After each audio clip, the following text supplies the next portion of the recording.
The document is 41 pages and I have read it 11 times. I am not reading it again tonight. I am going to sit in this chair with this glass, and I am going to tell you what it says, because after 27 years of it sitting in a sealed compact Security Council archive that no one thought to cross-reference, I believe someone outside that room ought to know. My name is Dara Osai. I am 63 years old. I was a sergeant major in the 14th Expeditionary, and I retired with full pension and 2 commendations I will not name, because those commendations have nothing to do with what I am about to say. What I am about to say has to do with one afternoon on relay station Veth Kalon, one captured crew member, 3 separate attempts to chemically sedate that crew member, and an official Compact Security Council report that described all 3 failures as the result of a faulty dispensing unit. The dispensing unit was not faulty. We know this now. The compact biochemists who ran the post-incident metabolic panel knew it then. They filed their findings on page 37 of this document, in language so dry and bureaucratic that I did not understand what I was reading the first 4 times through. And when I finally understood it, I had to put the document down and go stand outside for a while. I will start at the beginning.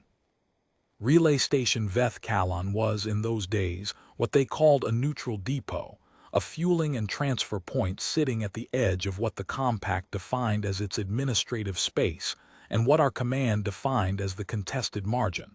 Nobody owned it officially. The compact serviced it. We used it when we had to. It was, by any honest accounting, a place that both sides tolerated rather than trusted, staffed by a rotating crew of compact logistics personnel, and whatever civilian contractors happened to be between assignments. The station itself was unremarkable, a pressurized ring around a central docking spine, 4 operational arms extending off the ring, the kind of facility that appears in survey documents as a small gray dot, and in real life as a series of identical gray corridors that smell faintly of recycled atmosphere and machine lubricant. I have been in 30 stations that looked exactly like it. The construction logic is the same across all of them. The ring provides circulation and common services.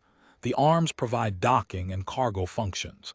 And the interior of the ring is divided into administrative sections separated by pressure doors that, in theory, you can seal individually if you need to compartmentalize a breach or an atmospheric emergency. In practice, the pressure doors on stations like Veth Kalon are almost always propped open because the staff have been walking through them every day for 6 months, and the hydraulic resistance becomes an irritant, and someone props them with a cargo block and forgets to remove it. This is not specific to Veth Kalon. This is specific to every mid-tier logistics station in any service I have ever encountered. Pressure door discipline is something you teach in training and something that erodes, slowly and invisibly, the moment the people in that training are assigned to an operational station where the real work is cargo manifests and fuel transfers and not boarding responses. I noted the propped pressure door in Arm 3's secondary corridor on my second day at Veth Kalon, because I have a habit of noting that kind of thing, and I noted it with the mild professional disapproval of a sergeant major who has spent 23 years watching people prop pressure doors and has long since stopped expecting it to change. I did not report it. It was not my station, and it was not my mandate, and I had a parts manifest to process. I am telling you I noticed it because it matters to what comes next. The only thing that distinguished Veth Kalon in my memory, before the incident, was that the commissary served what the compact cataloged as a nutritional beverage that tasted, to human palates, almost exactly like bad coffee. I had 2 cups the morning before the boarding call came in. I thought about those cups a great deal in the months afterward, for no rational reason except that the mind attaches itself to the mundane details of ordinary hours that turn out not to have been ordinary at all. The boarding itself was not my action. I want to be precise about this because the document is precise about it, and I have no interest in misrepresenting the sequence. I was on Veth Kalon with a four-person logistics detail, myself, Specialist Ewan, Corporal Patel, and Private First Class Marsh. We were there to collect a parts transfer for the 14th Secondary Maintenance Depot, a job that required a manifest verification, a loading signature, and approximately 6 hours of waiting for cargo handlers who operated on compact standard time, which ran about 90 minutes behind what we considered a reasonable pace.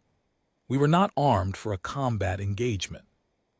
We had sidearms and nothing beyond sidearms, because you did not bring a boarding kit to a parts transfer at a neutral depot, because neutral depots did not have boarding incidents. The crew that came in through docking arm 2 were not ours and were not compact. They were what the after-action report called a third-party actor, which was the language used when command did not want to commit on paper to what everyone in the room already knew. They took the arm in a fast approach with no beacon signal, which meant either the docking system was spoofed or someone on the station's traffic desk had been persuaded to look elsewhere for 11 minutes. Neither possibility was comforting. They had 6 personnel, they were armed for a boarding engagement, and they moved as if they had done it before and found it easy. The station's compact security detachment, 4 wardens, lightly equipped, oriented toward customs enforcement rather than combat interdiction, did what they could. What they could do was not enough. The third-party crew took the central ring in about 4 minutes. My team was in Arm 3 at the time, still waiting on the cargo handlers. We heard the alert over the station intercom and made the decision most people in that situation make, which is to say we tried to find a position to wait it out rather than walk toward the sound of a boarding action with 3 sidearms and a parts manifest. I knew the layout of Arm 3 from the 2 days I'd spent walking the station. The storage compartment off the secondary corridor was ventilated, dark, and large enough to hold all 4 of us. I moved toward it and I assumed, without confirming, that my entire detail was behind me. We got inside, and I got the door shut, and we waited in the dark with our sidearms out and nobody said much of anything. The compartment smelled of machine lubricant and the particular stale quality of recycled air that has been recycled one too many times. Patel was the youngest of us and she kept her breathing even and her weapon level the entire time. I noted it. I noted it because I was not sure, sitting in that compartment in the dark, that I was keeping my own breathing as even as she was. What I did not know, sitting in that compartment, was that Private First Class Marsh was not with us. I had assumed he was behind me when we moved. I had not confirmed it. This was a failure of my responsibility, and I have accounted for it every way I know how to account for it in the 27 years since, and I am not going to spend time on it here because the incident report covers it in exhaustive detail, and there is nothing I could add that would change what it says. What I will say is that the corridor outside Arm 3's secondary storage was not clear, and Marsh would have encountered the third-party crew approximately 40 meters from the storage compartment door, and that the propped pressure door I had noticed the day before, the pressure door that, properly shut, would have compartmentalized the arm from the ring, was still propped, and had been propped throughout the engagement, and had given the boarding crew unobstructed access to the arm corridor within minutes of taking the ring. Marsh was 22 years old. He had been assigned to my detail for 6 weeks. He was from a town in the western part of a country I have visited twice since. He had a quality that experienced soldiers either love or find exhausting, which is that he was genuinely calm. Not trained calm. Not the practiced stillness you develop after enough field time, the stillness that looks like calm from the outside but is, on the inside, a disciplined suppression of the instincts that are screaming at you to move. He was calm the way some people simply are from birth. As though the ambient level of threat in the world had been calibrated to their particular nervous system, and they found it neither alarming nor comforting, just the temperature of things. I noticed this in the first week he was with the detail. He was not blank. He was not slow. He paid attention and his assessments were accurate and he executed tasks without drama or complaint. He simply did not seem to produce adrenaline the way other people did, or if he did, he burned through it so fast it never showed on his face or in his hands. I had liked having him in the detail for this reason, because calm is contagious in the direction you want it to go, in the same way panic is contagious in the direction you do not want it to go. He did not make it to the storage compartment. He was intercepted in the secondary corridor by two of the third-party crew and taken as a detainee. I learned this 40 minutes later when the compact security forces began retaking the station. The response team that arrived was not a standard security patrol. It was a rapid deployment unit that had been 42 minutes out on a routine circuit sweep and had diverted the moment the station's automated distress broadcast triggered. The third-party crew had not planned for a rapid deployment unit. They had planned for the standard compact response time, which was considerably longer, and their operational window had assumed that standard response time with a margin for error. The margin was not sufficient.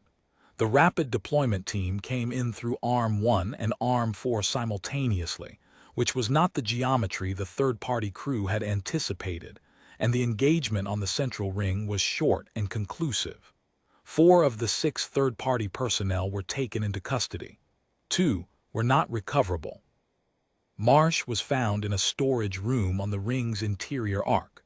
Corporal Patel was first to reach him. I was 30 seconds behind her. He was sitting on the floor with his back against the wall and his arms zip-bound in front of him, and he looked, Patel told me afterward, like a man who had been sitting in a waiting room for a delayed appointment, not agitated, not distressed, occupying his time with whatever came to hand, which in this case appeared to have been a very careful examination of the ceiling panels above him. He asked if we had eaten because he was hungry. Patel gave him a ration bar from her kit, and he ate half of it before the compact medical team arrived to do their initial assessment. I spoke to the compact warden who had processed Marsh's initial detention before the response team arrived. His name was Sevoron. He was a Vethkadrani logistics officer, which meant his background was in cargo and customs interdiction, and he had a manner that I would describe as professionally methodical. A man who did things in a correct order, and who became visibly irritated when the correct order produced incorrect results, not because he was unreasonable, but because he had built his operational life around the reliability of correct orders producing correct results. He told me, with the particular expression of a person who has been made to feel foolish by a piece of equipment, that their dispensing unit had malfunctioned 3 times during Marsh's brief detention. He said it with the tone of a man reporting an annoying inconvenience. He was filing a maintenance requisition. The unit had been sent back to stores for inspection. He was sorry for any operational complications this had caused. I told him I was sorry to hear it, because that is what you say in a debrief when a compact official tells you something that seems routine and not your concern. I noted nothing unusual in this exchange. The dispensing unit malfunction went into the incident report as a footnote. Marsh got checked over by the compact medics and then by our own medics when the relief detail arrived. He had no injuries beyond some bruising at the wrist from the zip bindings. He was cleared for duty. We eventually got our parts manifest processed, because the cargo handlers had continued working throughout the incident on the grounds that the cargo arm had not been involved, and the manifest had a departure window, and we left Vethkalon 4 days later, and I did not think about Sevoron's dispensing unit again for 11 years. I am going to tell you what was actually in the dispensing unit. The compound is called Vorethine 7. It is a compact-grade chemical sedation agent that had been in active use across the compact security services for approximately 60 years at the time of the incident. It is delivered in aerosolized form through a standard handheld dispenser unit, roughly the size of a large torch pressurized canister, trigger-activated spray mechanism, straightforward enough that any security warden with basic training can operate it. It works by introducing a fine aerosol into the immediate atmosphere around the target, which the target inhales, after which the compound crosses the mucosal barrier and enters the bloodstream. And from there follows what the compact's technical documentation calls a neural cascade suppression pathway. In plain terms, the compound travels to the neural transmission sites, binds to the receptor architecture there, and suppresses the electrical signaling that maintains consciousness. The onset is rapid, 90 seconds at standard dosage for most species. The duration is extended, 4 to 6 hours at standard dosage, longer at elevated doses. It is considered reliable. It is considered so reliable and has been in continuous use for so long that the standard security warden training materials I reviewed describe it not as a tool that works, but as a tool that works, stated without qualification, as though the question of whether it might not work in a given circumstance had been so thoroughly answered by 60 years of operational use that it no longer warranted the grammatical space of a conditional. You administer Vorethine 7. The subject loses consciousness. These two things are presented as sequential and inevitable. The compact had catalogued humans as biologically compatible with this class of sedation, compound approximately 12 years before the incident. I want to spend a moment on that word, compatible. In the compact's exobiological cataloging framework, compatibility assessments for chemical agents are multi-stage. The first stage is structural analysis. Does the compound's binding mechanism match the receptor architecture present in the species' neural tissue? If yes, provisional compatibility is flagged. The second stage is metabolic analysis. Does the species' biochemistry process the compound in a way that interferes with its function? If no interference is found, the provisional flag is confirmed, and the species is added to the compatibility list. If interference is found, the compound is flagged as potentially unreliable and routed to additional testing. The compact completed the first stage of assessment for humans. The structural analysis found that human neural receptor architecture was broadly compatible with Vorethine 7's binding mechanism. Provisional compatibility was flagged. The second stage, the metabolic analysis, was listed as pending confirmation. The metabolic analysis was never completed before the compound was added to the compatibility list. The document is precise about this. It says, in the clinical language of an administrative finding, the compatibility designation was applied prior to the completion of full metabolic confirmation, in accordance with operational expedients under Schedule 7 of the Exobiological Cataloging Protocol, which permits provisional designations to be treated as confirmed in low-priority contexts pending formal review. The formal review was not scheduled. The low-priority designation persisted. Humans were on the compatibility list. Sevoron had done exactly what his training told him to do. He administered the compound to the detainee.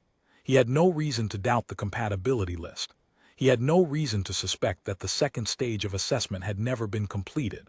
He was a logistics security warden, not an exobiologist, and the compatibility list is not a document that tells you what was done to arrive at its conclusions.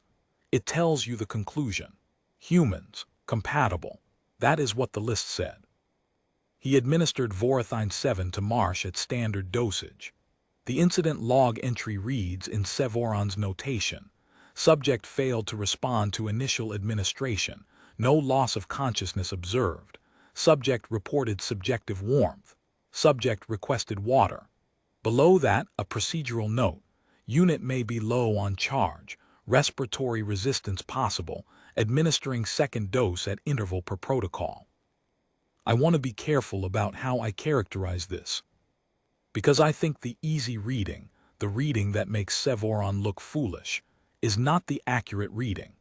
He was not foolish.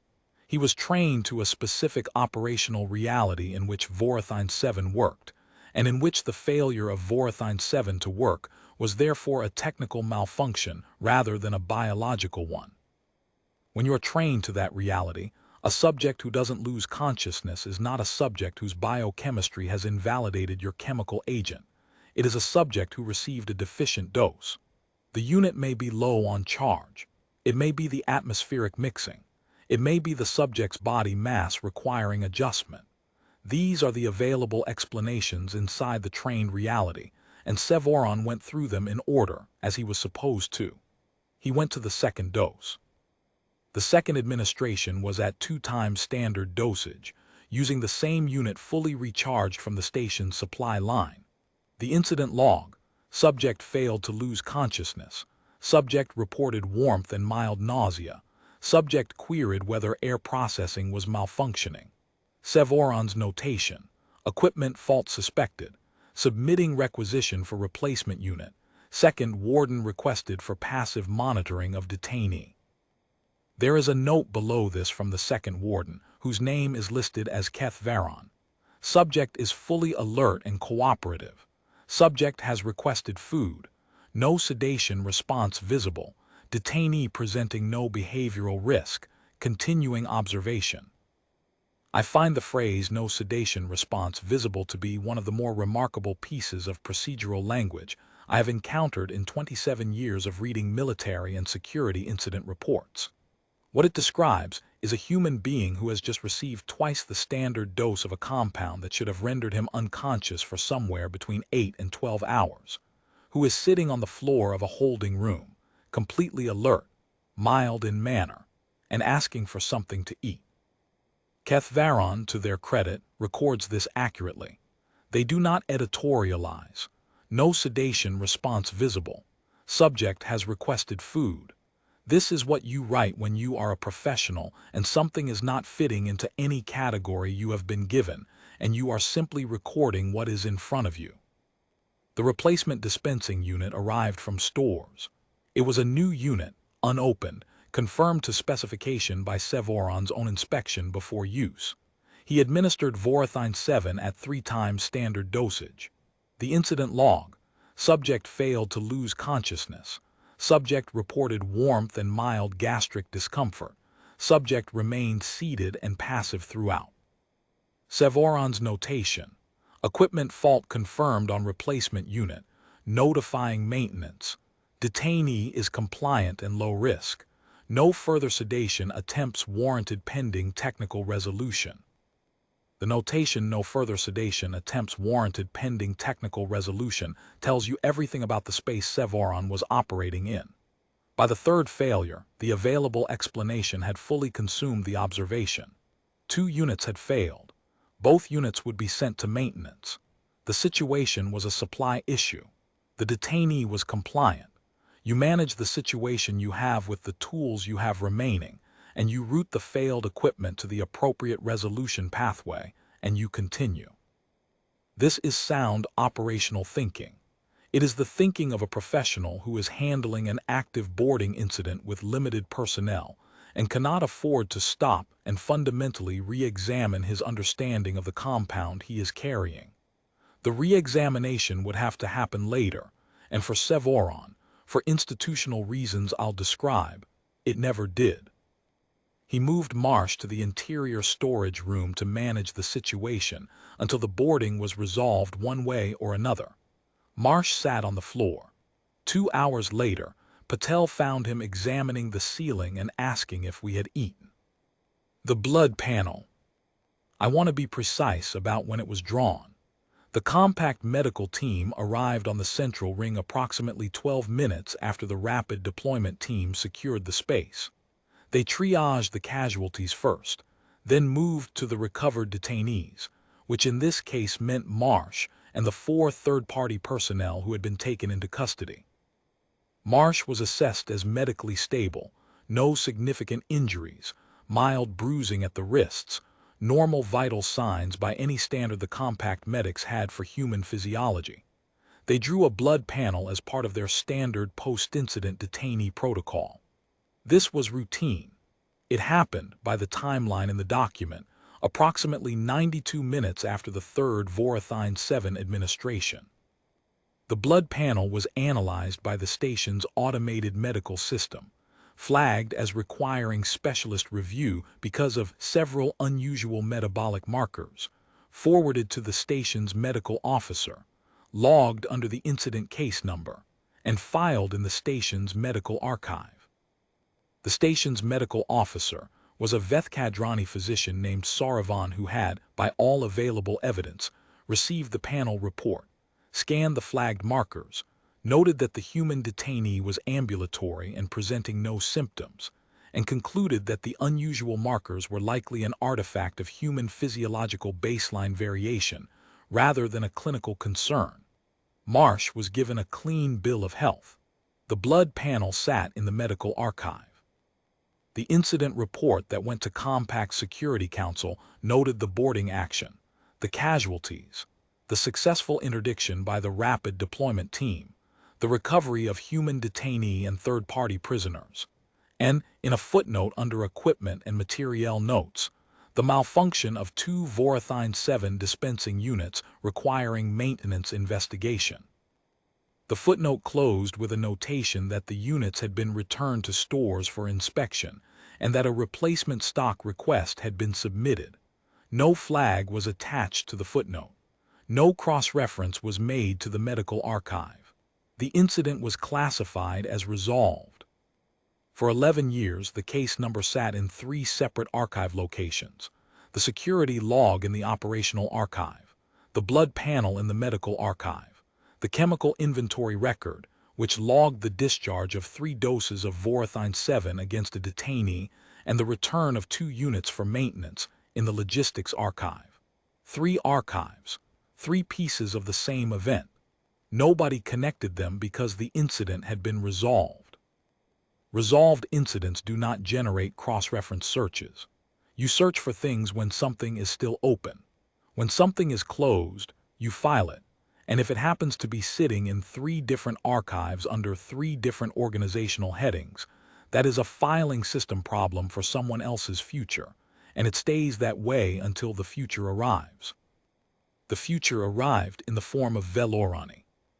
Her full name, as listed in the document, is Velorani of the Tharith Velon Institute, and she held a position the document translates as Senior Research Associate in the Exobiological Substrate Division of the Compact's Scientific Council. She was working, at the time she found the blood panel, on a comparative metabolic survey of all species cataloged as biologically active within the Compact's administrative space.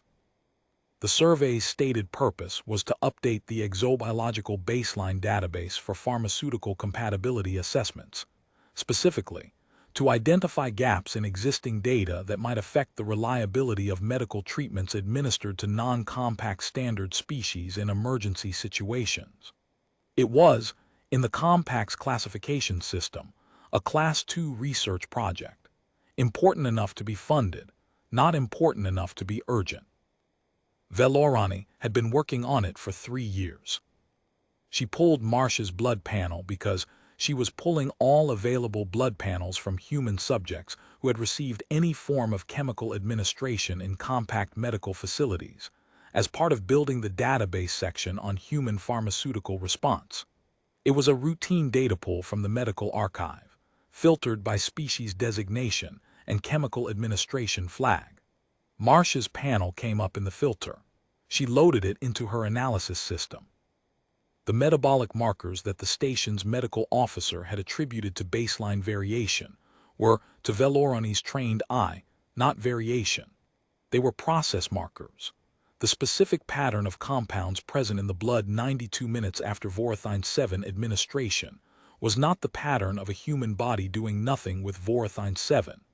It was the pattern of a human body that had done something with it and was now dealing with the metabolic aftermath of having done it. She cross-referenced the panel to the chemical log. The chemical log told her what had been administered and in what quantity. She cross-referenced the chemical log to the incident report. The incident report told her about the dispensing unit malfunction.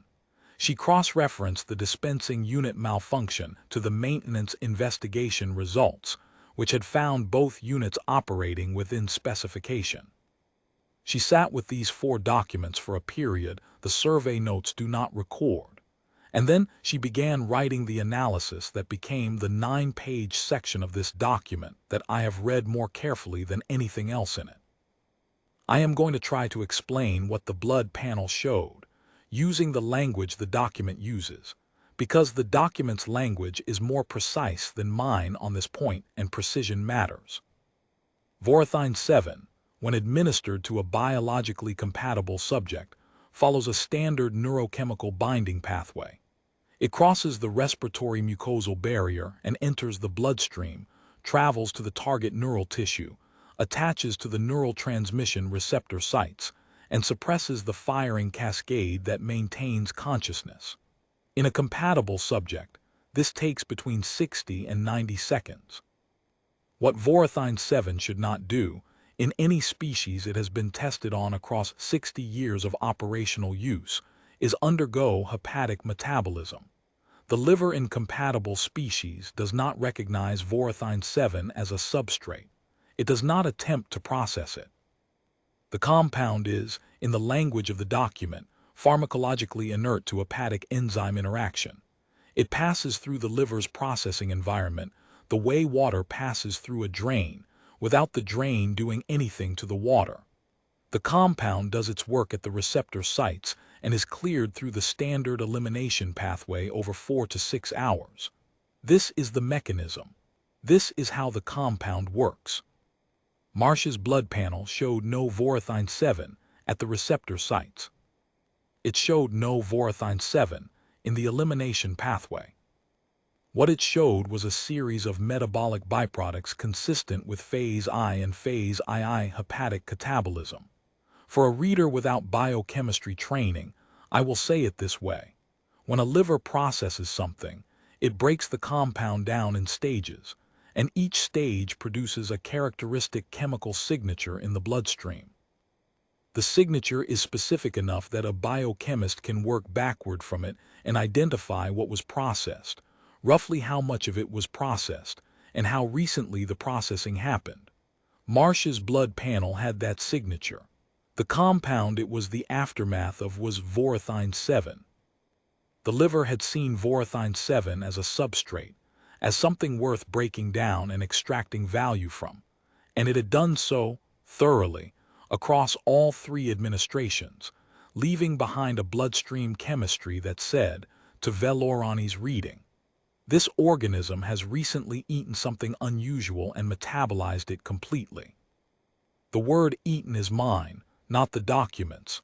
The document uses catabolism and substrate processing and hepatic clearance, but I have been reading this for 11 years, and I think eaten is accurate. Velorani's 9-page analysis lays out the structural reason in 2 parts. The first part explains why human hepatic enzymes see Vorethine 7 as a substrate. The second part explains why no one in the compact had noticed this before. The first part, condensed.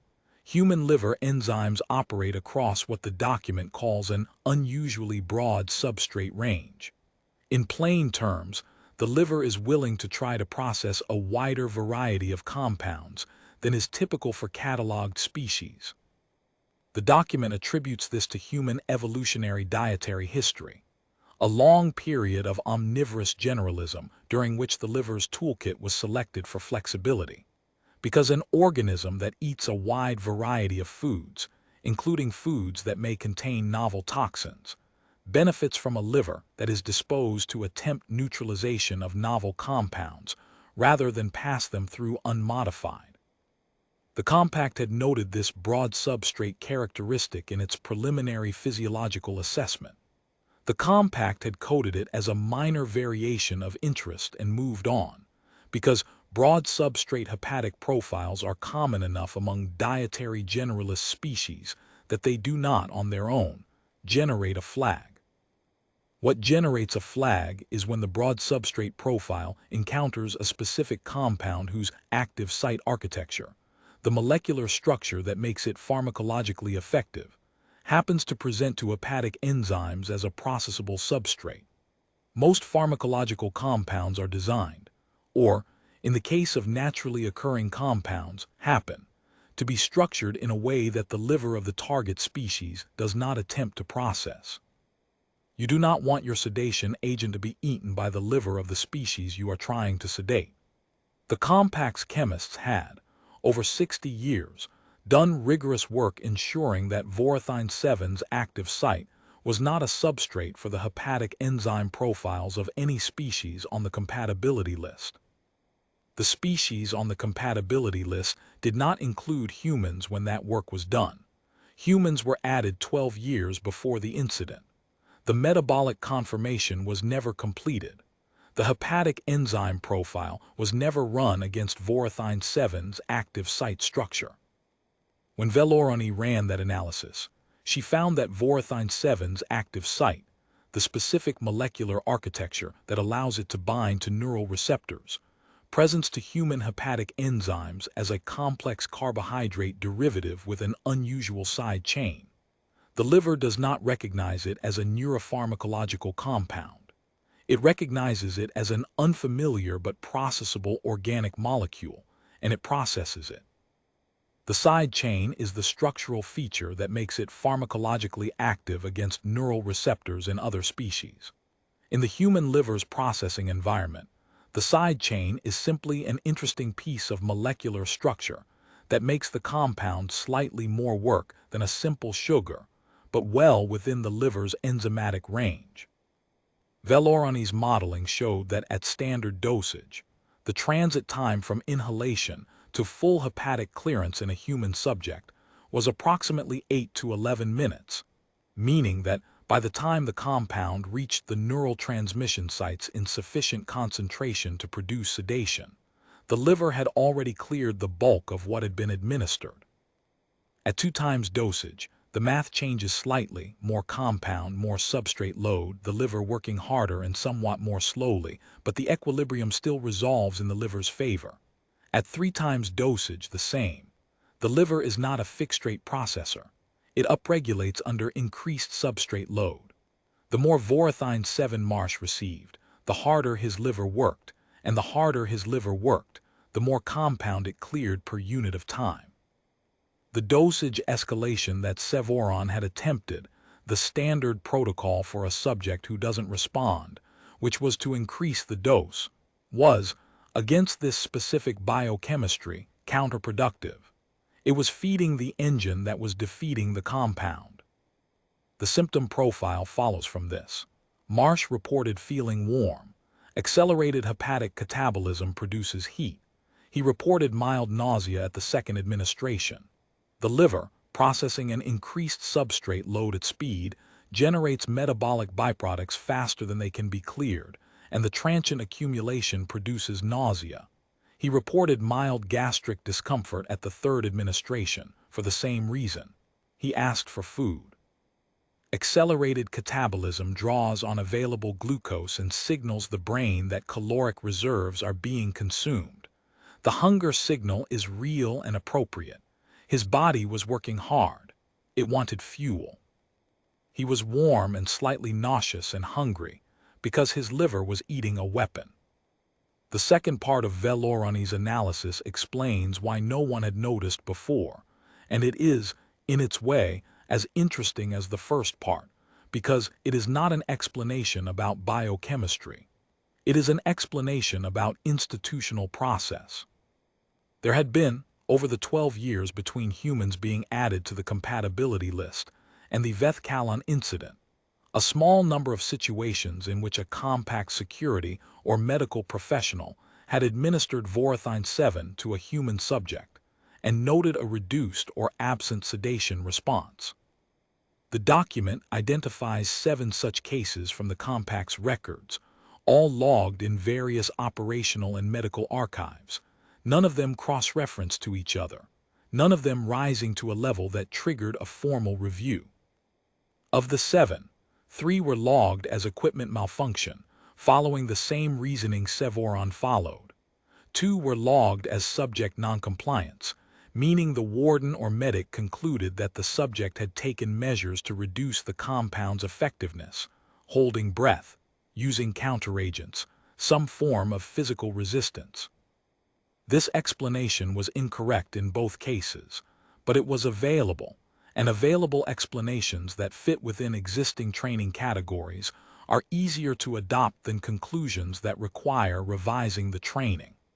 1 was logged as dosage error, attributed to an incorrect calculation by the administering warden.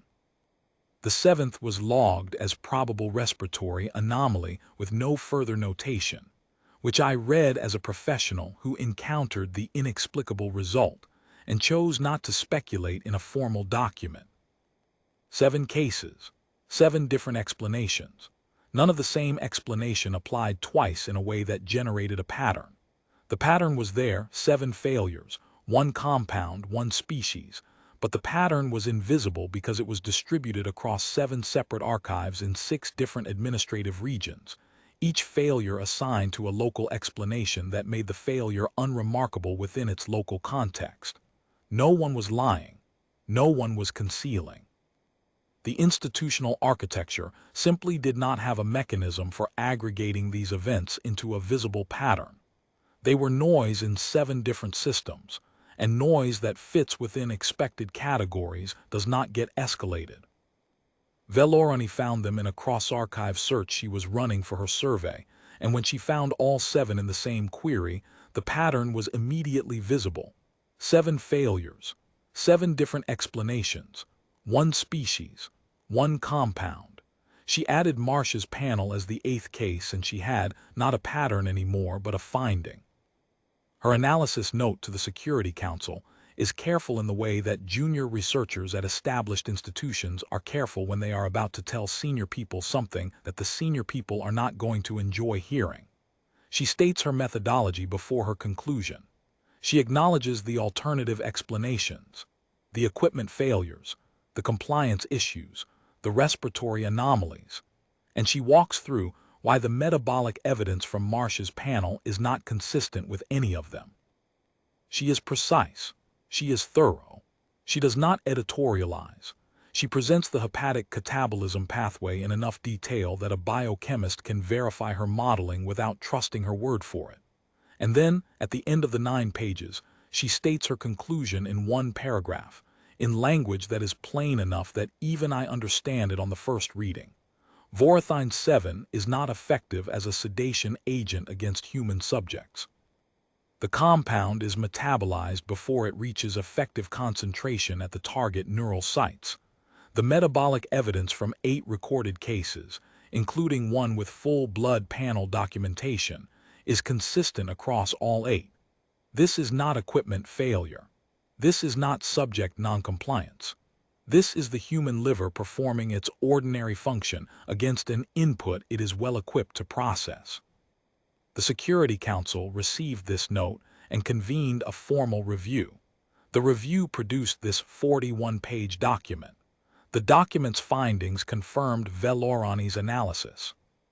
The document's conclusions included a recommendation that the compatibility designation for Vorethine 7 in human subjects be reclassified as incompatible pending development of an alternative compound, and that all planning contingencies involving chemical incapacitation of human subjects, security protocols, medical protocols, interdiction protocols, be formally flagged as unreliable until such an alternative was developed.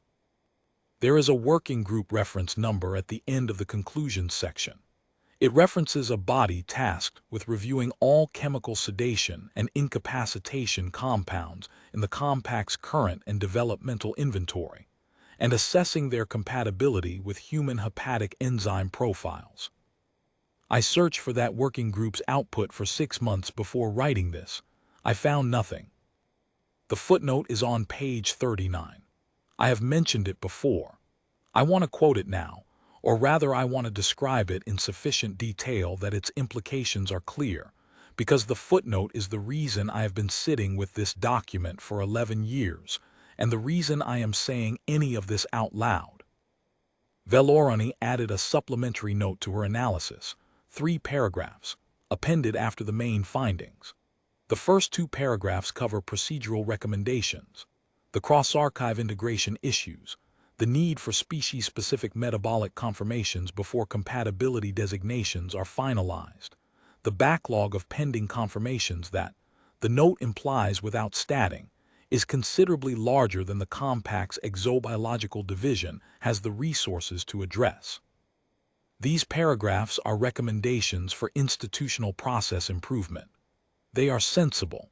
They are the kind of recommendations that go into reports of this type as a matter of course, and are read carefully by the people who agree with them, and filed without action by the people who would need to act on them. The third paragraph is different. It is shorter. It does not recommend a process change. It states a finding in the plain language of someone who has done the modeling and is reporting what the modeling shows. I am going to render it as closely as I can. Based on the hepatic enzyme profile established for the human species in the available biological literature, and applying that profile to the structural analysis of all presently fielded and preclinical chemical incapacitation compounds in the Compact's active inventory. It is this survey's assessment that no compound currently known to this survey is likely to achieve reliable incapacitation of a human subject through an inhalation or bloodstream delivery pathway. The mechanism by which this class of compounds achieves neural suppression in catalog species is, with respect to human hepatic biochemistry, a substrate. Development of a reliable alternative would require either identification of a mechanism that bypasses hepatic catabolism entirely, or identification of a specific molecular architecture that the human liver cannot process. Neither alternative is supported by any presently known compound or mechanism. This survey recommends that all relevant planning contingencies be updated accordingly. I will say that again, without the formal language. Every chemical weapon the Compact has, and every chemical weapon the Compact is working on, works through a mechanism that is food for the human liver. Every current compound, all presently known mechanisms. This is what the footnote on page 39 says. This is what has been sitting in a sealed archive for 27 years. This is what the Security Council's working group was tasked with addressing, and this is the working group whose output I cannot find. I want to tell you about Marsh specifically. Not because he is the point, the biochemistry is the point, and the institutional failure is the point, and the footnote on page 39 is the point, but because he is the part of this that I keep returning to, the part that sits with me in a way that the clinical language of the document does not and cannot. He was 22 years old, and he had been sitting in a storage room for 2 hours with his wrists bound, having received 6 doses of a compound that was supposed to incapacitate him within 90 seconds, and when Patel opened the door, he asked if we had eaten. He asked about our welfare. He had been in the storage room alone, in the dark, with no way of knowing how the engagement was going or whether the people coming through that door would be his unit or the boarding crew, and his first question was whether we had gotten a chance to eat. Veloroni's analysis is meticulous about the biochemistry and silent about everything else, as a scientific analysis should be. The document does not comment on Marsh's demeanor. The document does not comment on what it means that a person can receive the equivalent of 6 standard doses of a chemical agent designed to produce unconsciousness and sit on the floor asking about lunch. It is not the document's function to comment on these things. I can comment on them. I have been commenting on them internally, in the way you turn something over and over without arriving at a resolution, for 27 years. There are 2 readings of Marsh's calm. The first reading is that it was individual personality, that he was, simply and unremarkably, a person who did not produce the stress response that most people produce in situations like the one he was in, and that the biochemistry is the biochemistry, and the personality is the personality, and these 2 things are related only by the coincidence of having happened to the same person on the same afternoon. This reading is probably correct. I have known several people in my life who were constitutionally calm in the way Marsh was constitutionally calm, and their livers were, as far as I know, unremarkable. The second reading is one I am not qualified to advance, and am going to advance anyway, because I have been thinking about it for 11 years, and I would rather say it out loud once than keep turning it over privately. The second reading is that a species whose liver processes novel compounds as nutritional substrate, A species whose baseline physiological orientation is toward adaptation and processing of threat rather than expulsion of threat, might also produce individuals for whom the stress response to acute threat is not the standard fight-or-flight cascade but something metabolically different, something that runs cooler, something that processes threat rather than reacts to it. I do not have evidence for this. Vellorani's analysis does not say this.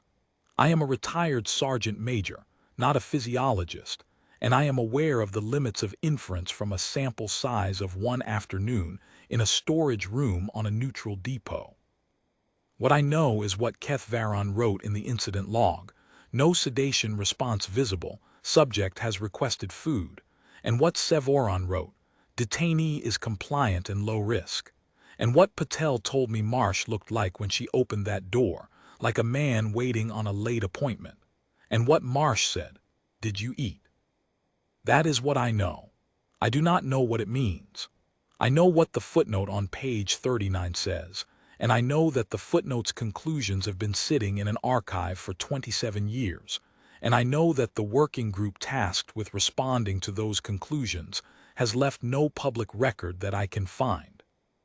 I want to close with one administrative note, because I think it matters. Marsh retired from service about 12 years after Veth Kalon. He had made staff sergeant by then, a rank that suited him. He went home to the small town in the western part of the country, and as far as I know he is there now. I have not been in contact with him in many years. He does not know about this document. He does not know that the Compact Security Council spent 14 years believing his captors had a malfunctioning dispenser, and that a junior biochemist in a metabolic survey proved them wrong, and that the Council's formal response was a 41-page classified document that confirmed every one of Vellorani's findings and recommended immediate action, and then, apparently, filed itself. He does not know that the Compact has, somewhere in its institutional memory, a working group reference number attached to the conclusion that no current chemical weapon it possesses is reliable against human subjects, and that the working group left no traceable output. He does not know that what he reported as feeling warm and kind of hungry was his body treating a weapon as a meal. If I called him and told him, he would probably be quiet for a moment, in the calm way he was quiet when things required a moment, and then he would probably say something about whether I'd eaten. He was always very calm. I have read this document 11 times, and I do not expect to read it again. What the document says, it says plainly, in the language of institutional findings and metabolic surveys and administrative recommendations. What it means is something the document does not have the charter to address, and that is the gap I have been standing in for 27 years. The gap between no sedation response visible, filed as equipment malfunction, and the footnote on page 39 that says all current compounds, all known mechanisms. The document is now in my desk drawer. The glass is empty. Someone else can decide what to do with the information if they are inclined to do anything with it. What I know is that on a Tuesday afternoon on a gray station at the edge of nobody's territory, a 22-year-old private first class received 6 doses of the Compact's most reliable chemical sedation agent, metabolized all of them without incident, and waited in the dark for us to come get him. The Security Council called it a malfunction. They were wrong about that for 11 years. When they were finally corrected, they filed a 41-page document and apparently got on with their day. I find I have no clean ending for any of this. That seems about right. I have not described the Security Council session itself, and I want to, because the document contains a transcript of the relevant portions, and the transcript is one of the stranger things I have read. The session was convened 11 months after Vellorani's analysis note was received. 11 months is, by the Compact Standard Committee timeline, a rapid response. The Security Council does not typically convene formal review sessions in under a year for anything that is not actively ongoing. This tells you that someone in the chain between Vellorani's division head and the council took the note seriously enough to push it through the scheduling queue faster than normal. The document does not record who that person was. The document records the session itself. The session was chaired by a Vethkadrani council member named Torviven, and it included 12 members from the council's chemical security and exobiological assessment subcommittees, Velorani presenting her analysis, and 3 external reviewers from the Thareth Velon Institute brought in to validate the metabolic modeling. There is a section of the transcript I want to describe in some detail, because I think it is important, and because the document does not comment on it, and I will. The transcript records that after Velorani's initial presentation of the findings, the council member responsible for the chemical security portfolio, a Vithran envoy named Selorath, asked a procedural question about the sample size. He noted that the analysis was based on 8 cases, that 7 of the 8 cases were secondary data reconstructed from archive records, and that only 1 case, Marsh's, had direct metabolic evidence in the form of a blood panel. He asked whether an 8-case sample was sufficient to support the recommendations. This is a reasonable question. It is the question you ask when you want the conclusions to be wrong and are looking for a procedural reason to contest them. Velorani's response is recorded verbatim. She said, in translation, the 8 documented cases are consistent with a metabolic process, not a statistical pattern. A statistical pattern requires a large sample to demonstrate significance because you are looking for a signal in random variation.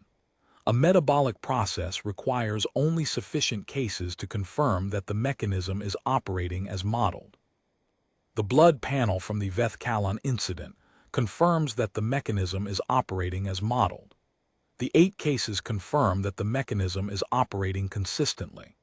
An additional 100 cases would tell us nothing that these 8 cases do not already tell us, except that we had administered a chemical sedation agent to 100 additional human subjects without it working. The transcript records a pause.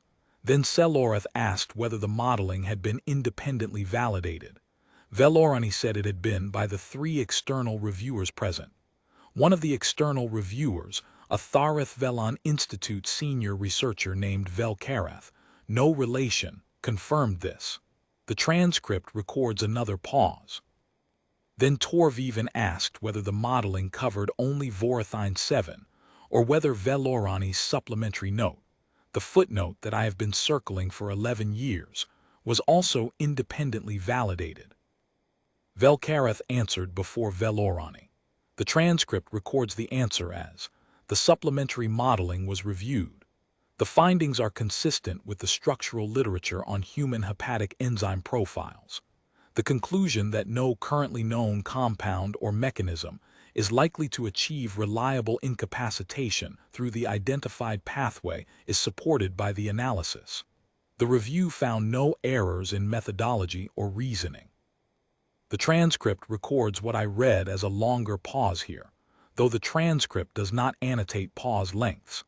I am reading it from the surrounding procedural language, which shows 3 committee members submitting formal procedural questions in rapid succession in a way that suggests people buying time while they sit with something unexpected.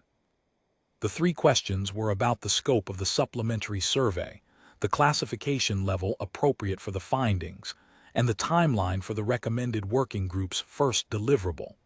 None of the 3 questions contested the findings. They were administrative questions. They were the questions you ask when the finding has landed, and you are now dealing with what to do about it rather than whether it is true. The session concluded with the formal adoption of the reclassification, the formal establishment of the working group, and a vote on the classification level for the document.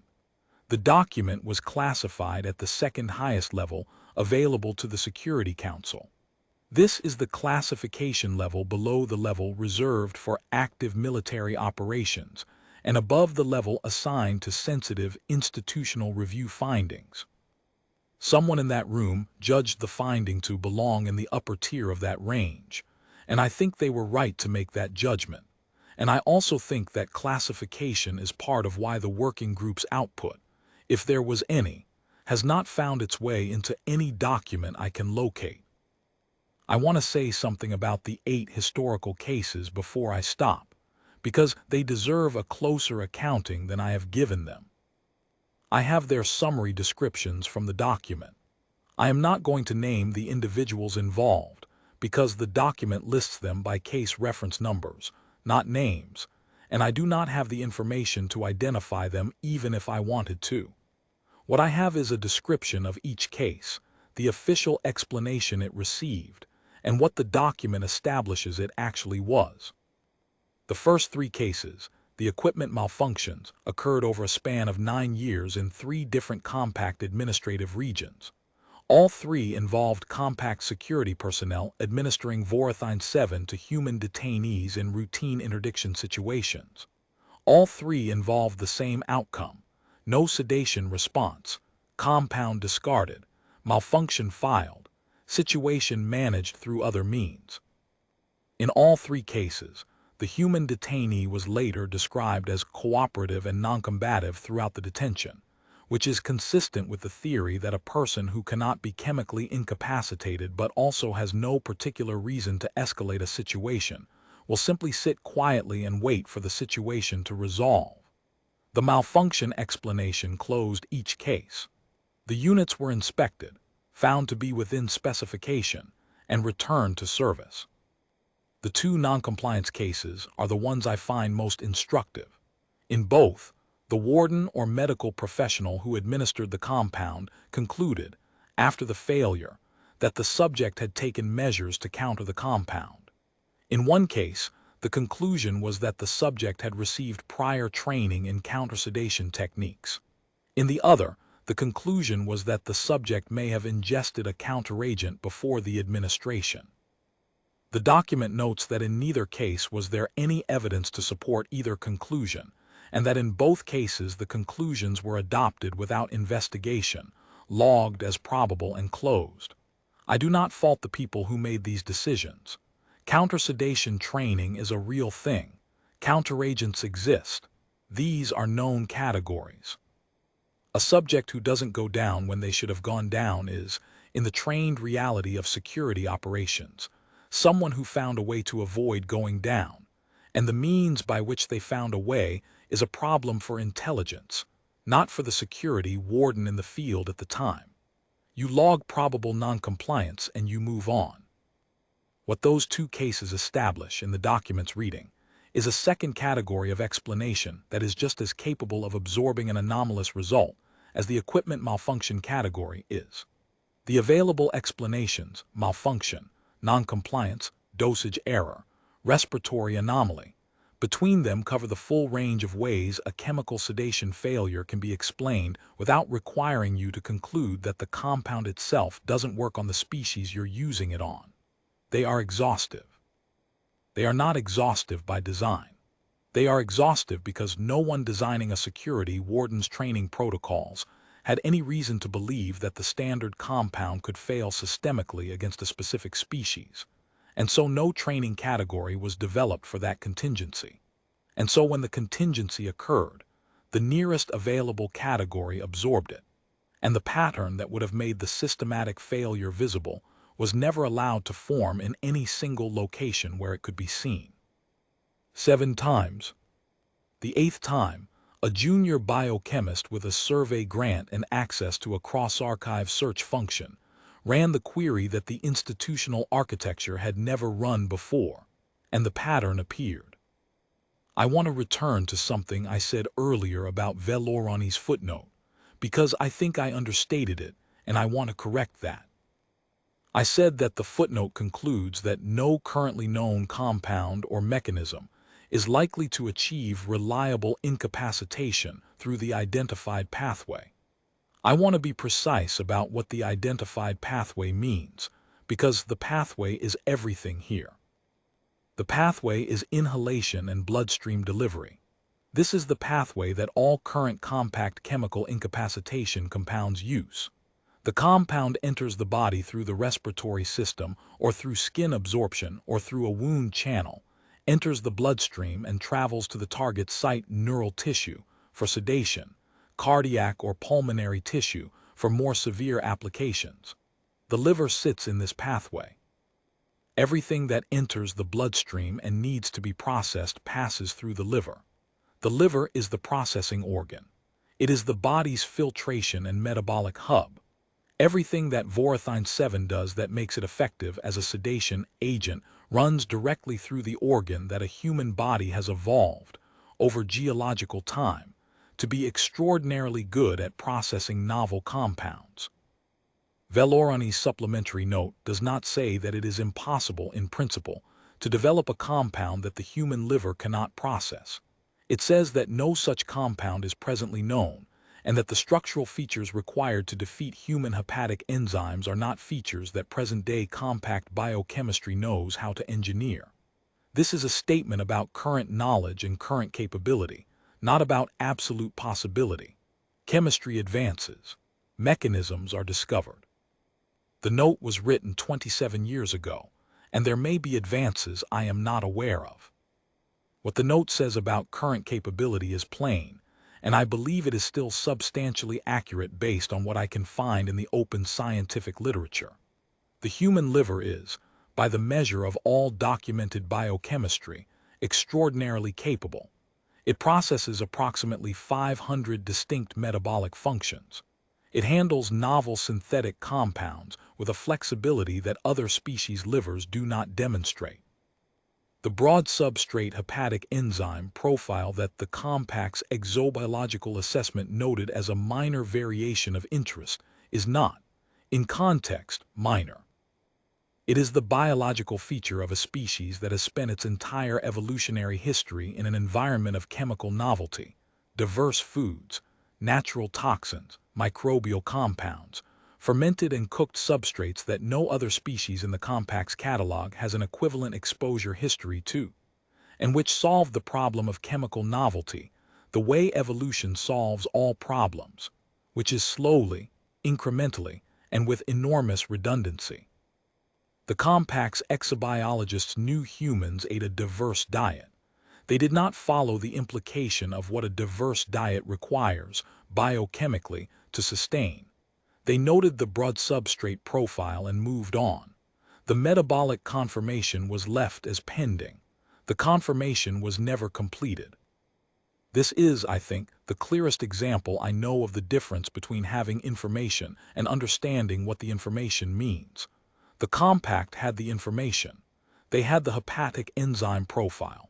They had the dietary generalism data. They had the preliminary physiological assessment that noted the broad substrate range. Every piece of data was in a file somewhere. The connection between those pieces, the connection that says broad substrate hepatic enzymes plus a sedation compound whose active site presents as processable substrate equals a sedation compound that doesn't work, was never drawn, because drawing it required someone to be in the same room with all the pieces at the same time, looking for a connection, with a reason to look. Velorani was in that room.